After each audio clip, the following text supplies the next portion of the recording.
భజ గోవిందం భజ గోవిందం గోవిందం భజ మూఢమతే సంప్రాప్తే సన్నిహితే కాలే నహి నహి రక్షతి డోగ్రం కరణే నహి నహి రక్షతి డోగ్రం కరణే. ఒకసారి కాశీనగరంలో శంకర భగవత్పాదులు వారి శిష్యులతో కలిసి వేకునే అరుణోదయంలో గంగా స్నానానికి పోతే వ్యాకరణ పండితుడొకడు డుగ్గురుంగరణే అని వ్యాకరణ పాఠాన్ని వెల్లవేస్తుంటే ఆయనకి ఏమిటి పరిస్థితి, ఏదో ఒకటి జీవితంలో జీవనోపాధి కన్నా జీవిత పరమావధికి ప్రాధాన్యత వేయాలని చెప్పి ఆయన అనుగ్రహించాలని చెప్పి ఆయన 12 శ్లోకాలు ద్వాదశ మంజరి, ఆయన శిష్యులు 14 శ్లోకాలు చెప్పారు. మనకి అరిషడ్వర్గాల్లో కామ క్రోధ లోభ మోహ మద మాత్సర్యాల్లో మోహం అనేది చాలా ఇబ్బంది. ఈ మోహం అనేది ఎలా ఉంటుందంటే నిఘంటువులో చెప్తే జన్మ జన్మాంతరాల నుంచి వచ్చేటువంటి ఒక వదలని మురుగు జిడ్డు, అది ఎంత ప్రయత్నించిన తరగదు. దానివల్ల ఈ మోహముద్గరాన్ని కూడా ఈ స్తోత్రాన్ని అంటారు. దాన్ని ఎలా మనం ఇచ్చేయని చెప్పడానికి ఈ నిగూఢ పరమాత్మ తత్వాన్ని అందరికీ పామరులకు కూడా సులభంగా అర్థమయ్యేటట్టుగా శంకర భగవత్పాదులు వారు అందించినటువంటి ఈ స్తోత్ర మంజరి మనం ఇది కనుక భజ గోవిందం అనే మొకటాయమానంతో స్టార్ట్ అయ్యి మూఢజహీదనాగమతృష్టాం కురు సద్బుద్ధిం మనసి వితృష్ణాం. మూఢ జహీహి, జహీహి అంటే వదిలిపెట్టి, ఏం వదిలిపెట్టాలి, ఏం వదిలిపెట్టకూడదు. ధనం సంపాదించాలన్న కోరిక తప్పులేదు, అయితే అతిగా సంపాదించాలనుకోవడం ఇబ్బంది.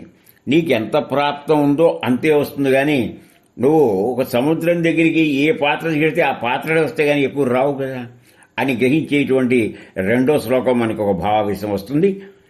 నారీస్తనభర నాభీదేశం దృష్ట్వా మాగామోహావేశం ఏతన్మాంసవసాది వికారం మనసి విచంతయ వారం వారం వారం వారం. మాటి మాటికి ఆలోచించుకో. స్త్రీల యొక్క సహజ సౌందర్యాన్ని బాహ్య సౌందర్యాన్ని చూసి మోహావేశం పడకు. అది ఏది కాదయ్యా, మాంసము కొవ్వు అనేది తెలుసుకో. అది తెలుసుకోక అజ్ఞానం పాలు కాకని చెప్పేటువంటిది 3వ శ్లోకం యొక్క మహత్తర సందేశం. నళినీదళ గత జలమతి తరళం త్వజ్జీవిత అతిశయ చబలం విద్ధి వ్యాధి విమానగ్రస్తం లోకం శోకహతం చ సమస్తం. ఈ లోకంలో ఏదైతే ఉందనుకుంటున్నావో సుఖం, అది భ్రాంతి. నిజంగా ఈ సుఖం కాదు. అలాగైతే మహారాజుగా జన్మించి అందమైన భార్య చక్కటి పిల్లవాడిని వదిలేసేసి అర్ధరాత్రి గౌతమ బుద్ధుడు ఎందుకు వెళ్ళాడు? ఇది శరీరం గనక మనం ఆలోచిస్తే రోగాల కొంప, పురాకృత కర్మ వ్యాధి రూపంతో పీడిస్తూ ఉంటుంది. కనుక మనం తామరాక మీద కనుక నీటి బిందువు ఎలా అయితే చేరిస్తుందో ఈ క్షణాలు ఉండదు, ఇంకో క్షణం ఉండదు. ఇప్పుడు ఆనందం, కాసేపు అయ్యాక దుఃఖం. కనుక ఈ రోగాలకి బాధపడుతూ దేహాభిమానం విడవక చేసిన తప్పే చేస్తూ మళ్ళా చిక్కుల్లో పడతారనేదే 4వ శ్లోకం యొక్క సందేశం. యావద్విత్తోపార్జన సక్త స్థావన్నిజ పరివారో రక్త పశ్చాజ్జీవతి జర్జర దేహే వార్తాంకోపి న పృచ్ఛతి గేహి. ఏనాడు ఒక మంచి స్థితిలో ఉంటావో నీ వెనక జనం ఉంటారు. నీ పొజిషన్ పోతే నీ వెనక ఎవరు ఉండరు పొజిషన్. ఇది అందరికీ తెలిసిన నగ్న సత్యమే. ధనం సంపాదిస్తున్నంత వరకే నీ బంధువులు. చెరులో నీళ్లు లేకపోతే కప్పలు ఉంటాయా? కనుక అప్పుడే అనురాగం చూపిస్తారు. ఒకవేళ దానంతలో వచ్చేటువంటి మార్పు, ఇప్పుడు యవ్వనం, బాల్యం, యవ్వనం, కౌమారం, వృద్ధాప్యం వస్తే నీ దేహం శిథిలం అయితే నువ్వు ఎలా ఉన్నావని పలకరించే దిక్కు కరువు అవుతారనేది నగ్న సత్యం. ఇది 5వ మనకి ఆలోచించదగ్గ విషయం. యావత్ పవనో నివసతి దేహే తావత్ పృచ్ఛతి కుశలంగే గతవతి వాయౌ దేహాపాయే భార్యా బిభ్యతి తస్మిన్ కాయే. యావత్ పవనో నివసతి దేహే తావత్ పృచ్ఛతి కుశలంగే గతవతి వాయౌ దేహాపాయే భార్య బిభ్యతి తస్మిన్ కాయే. ఈ శరీరంలో ఊపిరి అంటే చైతన్యం లేక శివం, ఇది ఉంటేనే ఈ శరీరం. శివం ఎప్పుడైతే దూరం అయిందో ఇది శవం. అప్పుడు ఎవరన్నా వచ్చి నువ్వు కులాసా అని అడుగుతారా?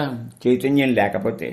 ఊపిరి ఆగిపోయి మరణం దగ్గర పడుతుంటే అంతగా ఉండు ఆనందంగా కాలక్షేపం చేసిన భార్య కూడా నీ శరీరం దగ్గర సమీపించుటకు, భార్యనే కాదు భర్త అయినా భయపడుతూ ఉంటారు. ఇవి నిత్య జీవితంలో సత్యాలే, అవి ఆకళింపు చేసుకోవాలి. 7వ శ్లోకం. అర్థమనర్థం భావయ నీచం నాస్తి తతః సుఖలేశే సత్యం పుత్రాదపి ధనభాజాం భీతి సర్వత్రేషా విహితారీతి. అర్థం అనర్థం, డబ్బు వల్ల ప్రయోజనం ఏమీ లేదు. ఎందుకంటే సుఖం అనేది డబ్బు వల్ల వస్తుంది అనుకోవడం అవివేకం. నీ పుత్రులే నీకు శత్రువులు అవుతారు. ధనం ఉన్నవాడిని వాడు ఉన్నవాడు మేము లేనివాడిని వాడిని విడిగా చూస్తారు, అంటరాని వాడిగా చూస్తాడంటలో ఇబ్బంది ఏం లేదు. ధనం ఉన్నవాడు కొడుకులు వచ్చి ఏ ఇబ్బంది పెడతారని కూడా భయపడుతూ ఉంటారు. ఇది ప్రపంచం యొక్క రీతి. కనుక మనం జాగ్రత్తగా పరిశీలిస్తే మన జీవన శైలి పుట్టిన కాడి నుంచి బాలస్తావత్ క్రీడాసక్త తరుణాస్తావ తరుణీసక్త ఊర్ధస్తావ చింతాసక్త పరిభ్రమణోపి నసక్త. బాల్యమంతా ఆటపాటలతో గడిచిపోతుంది. కనుక కాలం ఆగదు కదా. కాలం ఏమిటి? ఏనాడైనా కాలక్రమం ప్రకారం అందరూ వెళ్ళిపోసిన వాళ్లే. రేపు పోయేవాడు ఇవాళ పోయిన వాడిని గురించి ఏడవటం అనేది ఎంత విచిత్రమైన విషయమో. కాలదేవత అనుగ్రహించదు. కాలానికి అనుగ్రహం దైవం ఉండదు. అంటే కాలానికి అతీత కాయం కాలం అధీనం, కాలం కాళేశ్వరుని యొక్క అధీనం. బాల్యం అంతా ఆటల్లో గడిపేస్తారు, యవ్వనం అంతా స్త్రీ మొహాలతో గడుపుతారు, వార్ధక్యంలో ఏం పొందలేకపోయాం ఏం చేయలేకపోయినా దిగులుతూ ఎదుగుతారు. ఇలా దుఃఖించడమే జరుగుతుంది. కానీ నేను ఎవరు, ఎక్కడి నుంచి వచ్చాను, ఎక్కడి చేయాలి ఏమనేటువంటి ఆలోచనకి చోటే కలిగించరు. పరబ్రహ్మనందు ఆసక్తి ఎవరికి ఉన్నది. కాతే కాంత కష్టే పుత్ర సంసారో యమతి విచిత్ర సంసారో యమతీవ విచిత్ర కస్తత్వం కః కుత ఆయాత తత్వం చిన్మయ తదహి భ్రాతః. బుద్ధగిరి చెప్తున్నారు శంకర భగవత్పాదులు వారు. ఓ తమ్ముడా, ఆలోచించు, నువ్వెవరివి? ఈ భార్య ఎవరు? ఎవడీ పుత్రుడు? నీకు వీళ్ళకున్న సంబంధం ఏమిటి? ఇంతకుముందు నీకు తెలుసా? కిందటి జన్మ తాలూకు బంధాలు వాళ్ళు వస్తే వాళ్ళని ఏం చేస్తావు? ఇప్పుడు ఉన్న వాళ్ళని ఏం చేస్తావు? చాలా విచిత్రంగా ఉందని ఆలోచించుకోవయ్యా. అందువల్ల ఎప్పుడు దేన్ని నమ్ముకోవాలంటే సత్య పదార్థాన్ని నమ్మాలి. సత్య పదార్థం ఎలా ఉంటుంది? నిన్నొక సత్యం, ఇవాళొక సత్యం, రేపొక సత్యం ఉండదు. త్రికాలంలో ఉండేది సత్యమే సత్యం. ఆ సత్యానికి ఎలాంటి వికారాలు ఉండవు. కనుకనే అవికారాయ శుద్ధాయ నిత్యాయ పరమాత్మని సదైక రూపాయ విష్ణవే సర్వజిష్ణవే అని చెప్పారు. కనుక సత్సంగత్వే నిస్సంగత్వం నిస్సంగత్వే నిర్మోహత్వం నిర్మోహత్వే నిశ్చలతత్వం నిశ్చలతత్వే జీవన్ముక్తి. సత్య పదార్థంతో స్నేహం చేయి, మంచివాళ్లతో కాలక్షేపం చేయి. అలా చేయగా ఒక మంచి ఇద్దరి మధ్య ఏర్పడినప్పుడు ప్రపంచం అంతా అశాశ్వతమైన భావానికి నువ్వు కట్టుబడి నీకు అటాచ్మెంట్, సత్సంగత్వం అంటే అటాచ్మెంట్, నిస్సంగత్వం ఏమీ లేదు, భ్రాంతి అనేది వస్తుంది. ఆ భ్రాంతితో ఎటువంటి మోహం నీలో ఉండదు, చూడటానికి ఆస్కారం లేదు. ఎప్పుడైతే నీలో నిర్మోహత్వం వచ్చిందో ఉన్న చోటే ఉంటావు. అక్కడ ఇక్కడ ఎక్కడో తిరిగి ఏదో సాధించాలి, ఏదో పొందాలి, హిమాలయాలకు వెళ్ళాలి, తపస్సు చేయాలి, గంగానదికి వెళ్ళాలి, పుణ్యక్షేత్రాలకు వెళ్ళాలి, చేసిన పని చేయాలనేటువంటి జ్ఞానం ఉండదు. ఒక నిశ్చల తత్వం వచ్చి ఆ నిశ్చల తత్వంలో బతికుండగానే జీవన్ముక్తుడు అవుతావు. ఇంతకన్నా సులభోపాయం. కనుక సంగత్యం వల్ల ఏంటంటే సంసార బంధాలు చెడిపోతాయి, బంధాలు విడిపోతాయి, మోహం తొలగిపోతుంది. ఉండగానే జీవన్ముక్తి అంటే మామూలుగా ఏదో పుణ్యాలు చేస్తే కొంతకాలం స్వర్గం లేదా ఇంకొక విష్ణు వస్తారు. ఇవి కూడా శాశ్వతం కాదు. క్షీణే పుణ్యే మళ్ళీ భూమిలో కనుక తిరిగి రావాలి. ఇలా రాకుండా శాశ్వతంగా ఉండేటువంటి దాన్ని అపవర్గము అంటారు. స్వర్గం కాండి అపవర్గం. పవర్గం అంటే మీకు తెలుగు వ్యాకరణంలో ఈ కఖ కఖ ఇంగి చచ్చ పాఫ బాబమ. పవర్గం అంటే పా ఫా బా భా మ. పా అంటే పాపపుణ్యాలు. భా అయ్యో పాపం చేస్తున్నామని భయం. పుణ్యం చేస్తున్నావు, పుణ్యం చేసినా కూడా ఇబ్బంది ఇవ్వడం ఇంకో జన్మ కారణం అవుతుంది.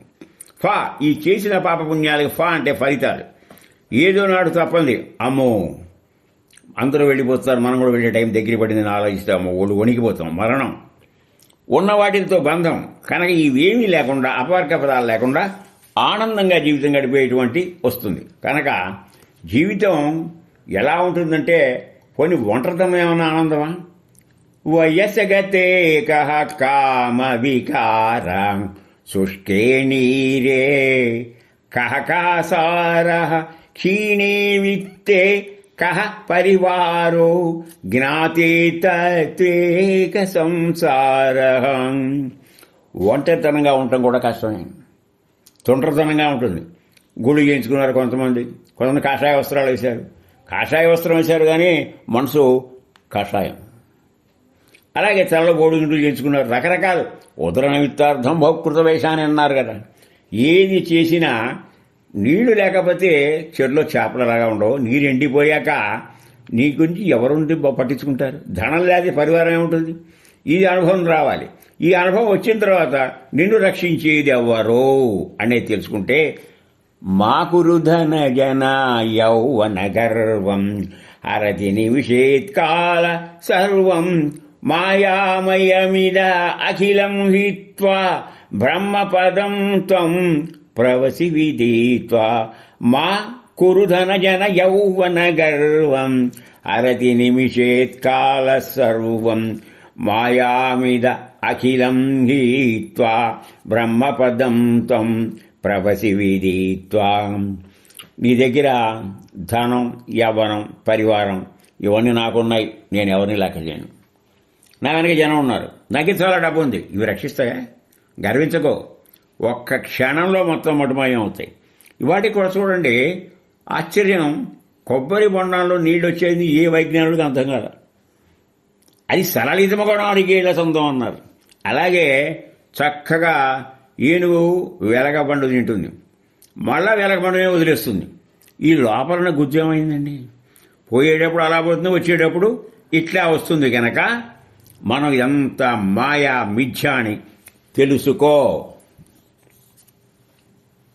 ఇకపోతే నీ ధనం, పరివారం ఎట్లాగైతే ఉండరో, తెల్లవారు లేస్తే తెల్లారుతుంది, అమ్మయ్య ఇవాళ ఏదో తినచ్చు, ఇక్కడికి వెళ్ళొచ్చు, ఇది తిరగచ్చు, ఇది చేయని ఆశయాబద్ధతే లోకం. దివయామిన్యౌ సాయం ప్రాత శిశిరవసంతౌ పురరాయాత కాలం క్రీడతి గచ్చచ్చాయు స్తరపి న ముంచత్ ఆశావాయు. మనకి ఈ వర్షం వచ్చింది ఉండదు, ఈ చలి ఉండదు, ఈ ఎండ ఉండదు, శిశిర ఋతువు, వసంతం ఒకదానిలో వస్తున్నాయి పోతున్నాయి, కానీ కాలం మాత్రం క్రీడిస్తూనే ఉన్నది, ఆయువు క్షీణిస్తుంది. అయినా మన్ని ఒకటి వదిలిపెట్టట్లా, ఆశాపిశాచం. దాన్ని గుర్తుంచుకోవాలి. సమస్త విద్యలకు ద్వాదశ మంజరి కావిరశేష కథితో వైయాకరణశైష ఉపదేశోభో విద్యానిపుణై. ఆ శంకర భగవతుల వారి అనుగ్రహంతో ఒక వ్యాకరణ పండితుడికి ఇది సకల ఉపనిషత్తుల యొక్క సారాన్ని 12 శ్లోకాల్లో వివరించారు. ఇక రాబోయే 14 శ్లోకాలు వారి యొక్క ప్రధాన ముఖ్య శిష్యులు చెప్తారు. ఆ చతుర్దశి మంజరిలో మొట్టమొదట పద్మాచార్యులు.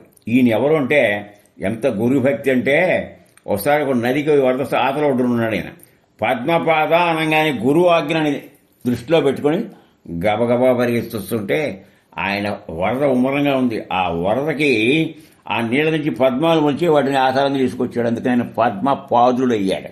ఆయన అంటాడు, కాతీకాంత ధనగత చింత వాతులకిం తవ నాస్తి నియంత త్రిజగతి సజ్జన సంగతి రేఖ భవతి భవానవ తరణే నౌక.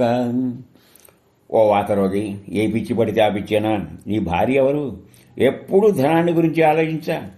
ఒక్కసారి మంచి చేద్దాం, మంచి మార్గంలో పెడదాం అనే ఆలోచనే నీకు రాదా అని ప్రశ్నిస్తుంటే ఆయన తర్వాత తోటకాచార్యులు వారు చక్కటి విషయాలు చెప్పారు. రకరకాల మనుషులు మనం చూస్తున్నాం. జటిలో ముండి లుంచిత కేశ కాషాయాంబర బహుకృత వేష పశ్చన్నపి చన్న పశ్యతి మూడో ఉదర నిమిత్తో బహుకృత వేష. కొందరు జడలు కట్టించుకుంటాడు, కొందరు కాషాయస్త్రాలు వేస్తారు, ఒడు గుండు చేయించుకుంటారు, ఒడు జుట్టు కత్తిరించుకుంటారు, కొందరు వస్త్రాల్లో తేడా, ఉదరపోషణం కోసం రకరకాల తిప్పలు పడతారు. ఎన్ని తిప్పలు పడ్డా వీళ్లలో ఏ పాటి జ్ఞాన సముపార్జన జరిగినది అనేది శేష ప్రశ్న. ఇక హస్తమలకాచార్యులు వారు చెప్తారు, నీ శరీరంలో ఏ మార్పు వచ్చినా నీ బుద్ధిలో మార్పు వచ్చినా ఆలోచించు. అంగంగళితం ఫలితం ముండం దశన విహీనం జాతం తుండం ఊర్ధ్వోయాతి గృహీత్వాదండం తదపి నముంచత్ ఆశాపి పిండం. ఒక పక్క శరీరం కృషించిపోయింది, తల నెరిసిపోయింది, పళ్ళు లేవు, నోరు బోసి కొణికిపోతున్నావు, కర్రను పట్టుకున్నావు, నడవలేకపోతున్నావు, అయినా ఏదో చూస్తున్నావు ఆశగా ఎదురు. ఎందుకంటే నీ శరీరంలో మార్పు వచ్చినా నీ మనసులో మార్పు రాలేదని ఏం చెప్తే 4వ శ్లోకంలో సుబోధులు ఏం చెప్తున్నారా అంటే, అగ్రే వహ్ని పృష్ఠే భాను రాత్రౌ చువుక సమర్పిత జాను కరతల భిక్షస్తరుతల వాస స్తరపిన ముంచ ఆశా పాశం. నాకెవరు లేరు, నన్ను ఎవరు చూడలేదు, నేను ఎవరిని పట్టించుకోను. చెట్ట నీడలో నివసించడం, చలులో ముడుచు కూర్చోవడం, మోకాళ్ళు గడ్డమే ఉంచుకోవడం, కాస్త నిప్పు 4 ఆకలి ఎక్కడ వదిలి వేసుకుని ఉంచేయటం, పగల పూట సూర్యుని ఆశ్రయించడం, చేతిలో ఎవరో వచ్చి అయాచితంగా పడేసిన భిక్షాన్నం తినటం, ఇలా కాలం గడుపుతున్నా ఇంకా జీవించాలనే ఆశ. ఇంత పరిస్థితిలో కూడా ఆశ విడవదు. ఇక వార్తికారు అంటారు, కురితే గంగా సాగర గమనం వ్రత పరిపాలన అథవా దానం జ్ఞానవిహీన సర్వమతేన ముక్తిం న భజతి జన్మ శతేన. 100 జన్మలు ఎత్తినా ముక్తి మనిషి పొందలేకపోతున్నాడు. గంగా సంగమంలో స్నానాలు చేసిన ఎన్ని నోవులండి వదిలిపెట్టకుండా, చేసినవే మళ్ళా మన వాళ్ళ చేయటం, ఎన్ని ఇచ్చేయటం ధ్యానాలు, మరి ఎన్ని ఇవి అభిషేకాలు, ఎన్ని చేసినా వాళ్ళకి జ్ఞానం అనేది పొందలేకపోతే ఇవన్నీ వృధాయే అని చెప్తున్నారు వాడు. ఇక 6వ శ్లోకంలో సురమందితరు మూల నివాస శయ్యాభూతల అజినం వాస సర్వపరిగ్రహ భోగత్యాగ కస్య సుఖం న కరోతి. జింకదోలు కట్టుకుని చర్మాలే వస్త్రాలు కలిగి ఉండి ఏ వస్త్రం లేదు, ఈ చర్మాన్నే గట్టిగా నొక్కి కూర్చోటం, ఇన్ని త్యజించినా వైరాగ్య స్థాయి రాదు. వీళ్ళకే కాదు, ఏ స్థాయిలో ఉన్న వాళ్ళకు కూడా రాదు. అది చాలా పూర్వజన్మ సుకృతం ఉంటే కానీ రాదు. యోగరతో వా భోగరతో వా సంగరతో వా సంగవిహీన యస్య బ్రహ్మణి రమతే చిత్తం నందతి నందతి నందతి నందతి నందచ్చేవా. ఒకడు యోగ మార్గంలో ఆనందిస్తూ ఉంటాడు, ఒకడు భోగాల్లో ఆసక్తిగా ఉంటాడు, ఒకడు ఏకాంతంగా ఉంటాడు, ఒకడు బంధుమిత్రులతో కలిసి ఉంటాడు. ఈ కాలక్షేపాలు ఇంతమందితో పెట్టుకుంటాడు. కానీ ఒక్క క్షణకాలమైన మనశ్శాంతిగా మనస్సును స్వాధీనపరుచుకుని ఏకాగ్రచిత్తమై అనేకాగ్రచిత్తానికి దూరమై లగ్నం చేసేవాడు, అలాంటి వాడు కనుక ఉంటే వాడిది అసలైన సిసలైన ఆనందం. అదే బ్రహ్మానందం పరమసుఖం కేవలం జ్ఞానమట్టింతం ద్వాతీతం గగన సదృశం. దృఢమైన భక్తి ఎలా ఉండాలని చెప్పి దృఢభక్తులు ఉపదేశం చెప్పాడండి. భగవద్గీత కించిదధీత గంగాజల లవణ కణికాపీత. భగవద్గీత కించిదధీత గంగాజల లవ కణికాపీత సత్కృదపియేన మురారి సమర్చ క్రియతే తస్య యయేన చర్చ. నీ జీవితంలో ఏం సాధించావు? సద్గ్రంథాలు చదివావా? భగవద్గీత కొంచెం అధ్యయనం చేశావా? గంగాజలం అన్నింటినీ పవిత్రం చేస్తుంది. ఎక్కడికి వెళ్ళేది ఇక్కడ వెళ్ళిపోతే స్నానం చేసేటప్పుడు గంగను నెత్తిని చల్లుకున్నావా? కనీసం ఒక బిందువు ఒక్కసారైనా భగవంతుని చక్కగా ఏకాగ్రచిత్తంతో పూజించావా? నీకెందుకు భయం? యముడితో నీకు చర్చ లేదు, యముడితో భయం లేదు. అయితే మన జన్మ ఏంటంటే ఎన్ని జన్మలు వస్తున్నా ఏం చేస్తున్నా పునరావృతం అవుతుంది లైఫ్. పునరపి జననం పునరపి జననం పునరపి మరణం పునరపి జననీ జఠరే శయనం ఇహ సంసారే బహుదుస్తారే కృపయా పారే పాహి మురారి. మళ్ళా పుట్టడం, మళ్ళా తావడం, మళ్ళా పుట్టడం, మళ్ళా గర్భ అస్త నరకాన్ని అనుభవిస్తూ తల్లి గర్భంలో చేరిన తర్వాత ఆవిడ తినేటువంటి ఆహార పదార్థాలు వాటితో నువ్వు బాధపడటం, చివరికి ఆవిడ ఆలోచనతో ఇదవటం, ఈ సంసార సాగరాన్ని దాటలేకపోవటం, బయటికి వస్తే చాలా బుద్ధిమంతుడిగా ఉంటాయని చెప్పటం, ఇదంతా మీకు కపిల గీతం చెప్పి దేవహూతికి కుమారుడు కపిలుడు ఆయన ఒక అవతారం, ఆయన చెప్పినటువంటి విషయాలు కనుక మనం చాలా జాగ్రత్తగా ఉండాలి. ఇకపోతే సురేంద్రుడు చెప్తాడు, కశ్చోహం కుత ఆయాతః కామే జననీ కోమే తాతః ఇతి పరిభావిత నిజ సంసారః సర్వం త్వక్త్వా స్వప్న విచారహం.